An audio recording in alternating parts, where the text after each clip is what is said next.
यही 5टी गुण जदि तुम पार्टनर को पाखरे अच्छी तेबे विश्वास कर से तुमको ट्रू लव करुचंती। आउ ट्रू लव समस्त को दरकार कहीं ना भल जीवन साथी मिलगले लंबा रास्ता मध्य छोट हो जाए। 2 दिन जीवन 100 वर्ष परी मन हुए।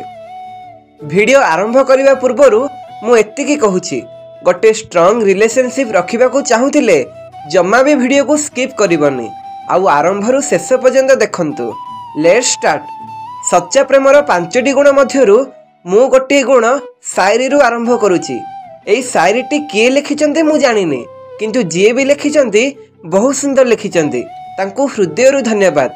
प्रथमटी संपर्क ता सह रख जी तुमर एई 3टी कथा को बुझी पारुथिबो। हस पछरे दुख, राग पछरे भल पाइबा और चुप रहिबार कारण। हाँ फ्रेंड्स, ए गभीर कथा गुड़िक केवल सी बुझी पारिबो जी तुमको सच्चा प्रेम करुथिबो।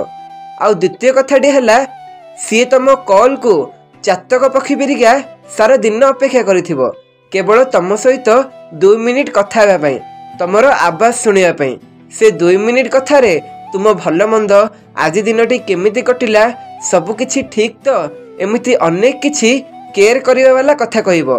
आउ तुमको सबु बेले खुशी रे देखिबा को चाहिबो आउ तुम खुशी रे तार खुशी की से लुचेई रखिथिबो। जदि सच्चा प्रेम रे थिबे सारा दिन रो दुख कष्ट दूर हो जीवो केवल निज पार्टनर को सह कथा होई गले। तृतीयटी हैला से तुमको केबे मिछ कहबनी आउ कोनोसी सत्य कथा को लुचेइबनी। से निजे और तुमको एक भली भाबुथिबा दरकार आउ दुहे कोनोसी कथा को मध्य मन भितरे न रखिबा दरकार, शेयर करिबा दरकार।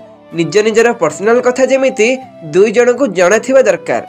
चतुर्थटी हैला से तुमको इज्जत करिवो, तुम फीलिंग्स को रेस्पेक्ट दबो, तुम इमोशन को बुझिबो आउ तुमर सब कथा को पूरा दिल से सुनिबो आउ तुमर सब हाँ रे हाँ मिसेउथिबो।